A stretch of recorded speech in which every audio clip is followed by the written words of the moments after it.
Because when I thought, like initially, when I thought of polyamory, I thought of just, like I said, getting it on with a bunch of people, you know, freedom and flexibility within the relationship, but I quickly learned otherwise.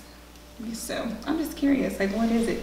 I'm not sure what the definition is. I just thought it was always like an open marriage type thing. I thought it was only like related to marriage. I didn't think it was anything outside of marriage related. I didn't think so. It's different for everybody. I don't think there is one right answer, and anyone that says they do have the right answer is full of crap.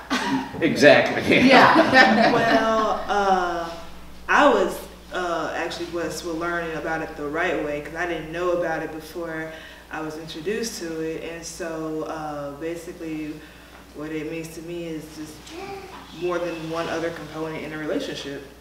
Mm-hmm. So the other component is what, another person? Another person. Okay. Yeah, we are talking people, right?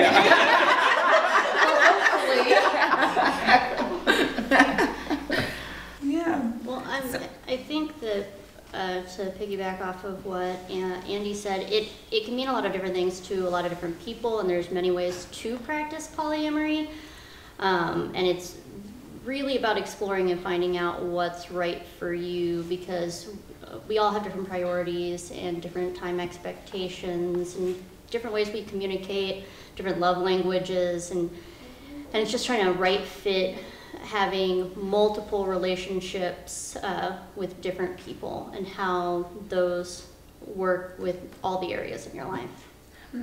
So how do you, go ahead. Well, I think one piece of it is just breaking the cultural notion that there's only one way to have a relationship. Mm-hmm. I have 2 children and have very good relationships with both children. And nobody seems to think that's odd.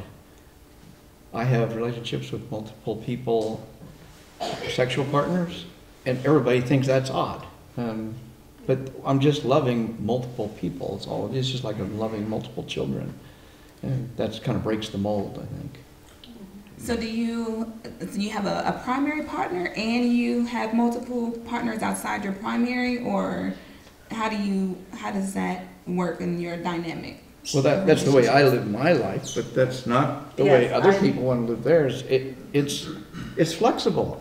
You indent your own relationship style. I think that's the key that we like to think about. Yeah, I am married, and so to some extent, a lot of people try to force that primary relationship. That doesn't work for me. Yes, we're married, we share a mortgage, all of those things. He's, my nesting partner, but I am also in a long-term committed relationship with my girlfriend. That doesn't make him, even though a lot of people try to say he's my husband's my primary, he's not. I'm my own primary. If I have to pick a primary, it's me. That's a wonderful way to put it. Yeah. You are your primary relationship. Yeah. Wow. And to clarify, nesting partners are someone that you would live with, maybe share a mortgage, share co-bearing children with, that you would see on a day-to-day basis. Yeah. So I heard, well, I know I introduced primary, because I know a little bit about this, But, you mentioned nesting, but you defined it. There's primary, I've heard secondary, your polycule, so what are some definitions associated with polyamory? Polycule's an easy one. It's kind of the connections between you, your partners, their partners, their partners' partners. It's like a molecule. Where you might be like the central atom, but you have all these bonds, all these connections. And for me, because I'm more of a relation anarchist, relationships are relationships. That's why I don't have a primary, that's why I don't have secondary. It's any relationship is as valid as the time I put into it. This is all new. That's all your questions. That's all I'm gonna say. This is all new to me because I'm not polyamory, so I've been monogamous my whole life. I tried to be, and I've only seen my grandparents, and they've been married for over 40 plus years.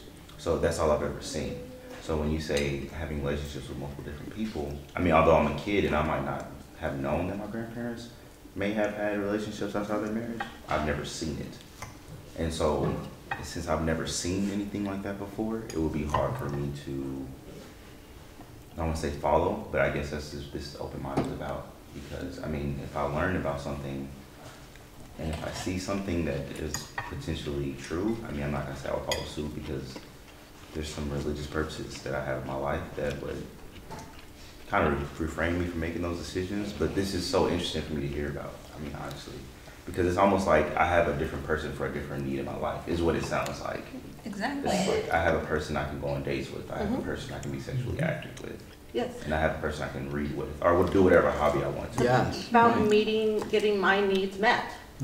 Because it's so unfair to think that you're in a monogamous relationship, that your one partner can fulfill every single one of your desires and needs and expectations. Just like, you know, with like being in a relationship, I can't expect my companion to fulfill the needs of what my girlfriends can do for me, you know. And when I mean girlfriends, I mean just, you know, my lifelong friends, and we talk about things that are not necessarily what we would discuss like within my relationship with my companion.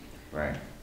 Yeah. So my question would be to that isn't that why people wait so long or should wait to get married, you know, to run into that person who they feel like, oh, this person can fulfill maybe 80% of the needs in my life or something. My husband's like that. monogamous.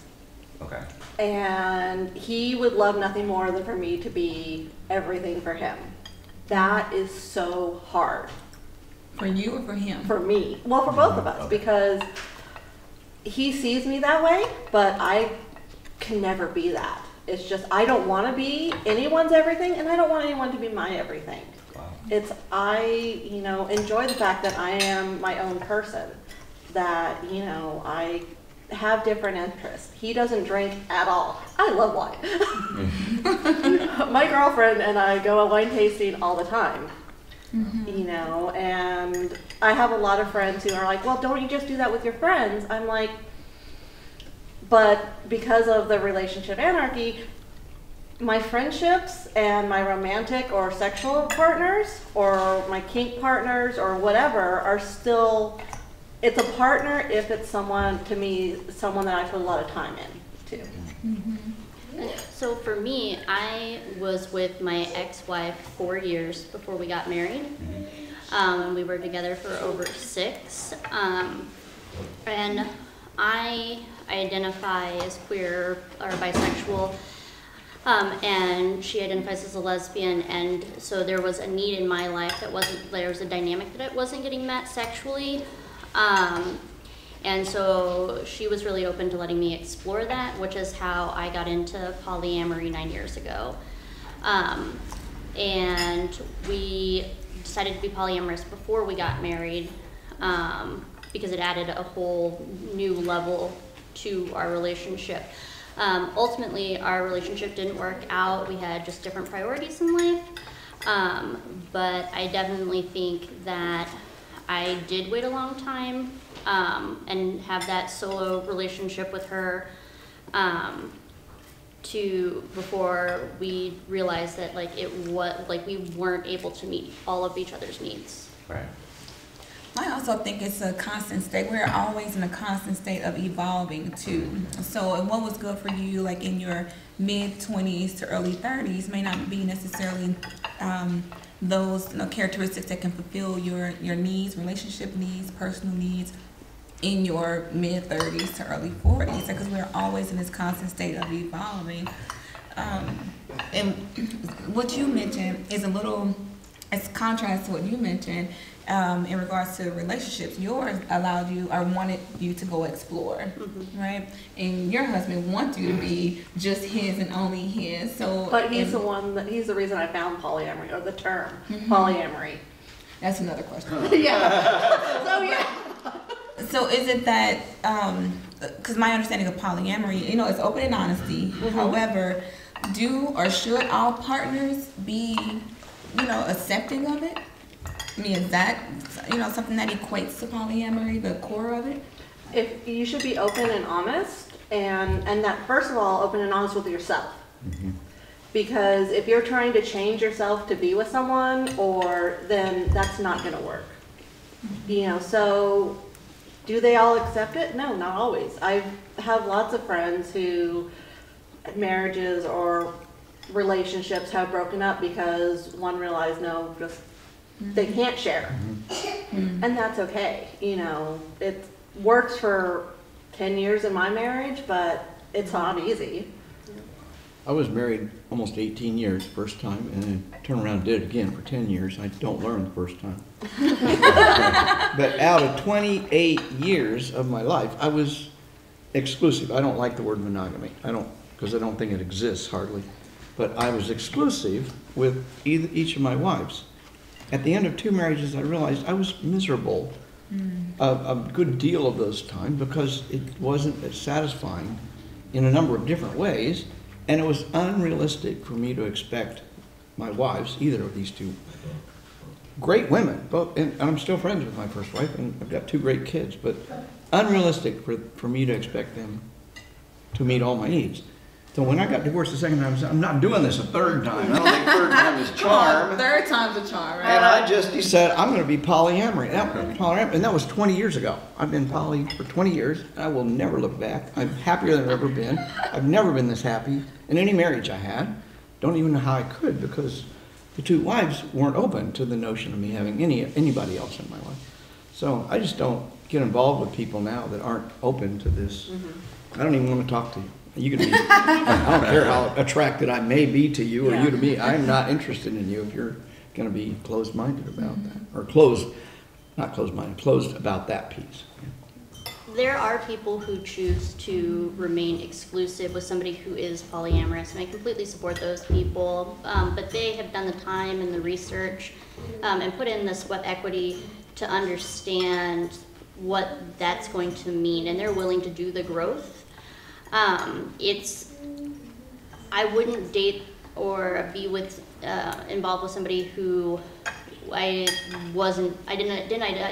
didn't identify, there we go, as poly-friendly at least, or open to me seeing other people. They can do what they want, personal autonomy. I can't dictate what's best for anybody else, but they also in turn can't dictate what's best for me.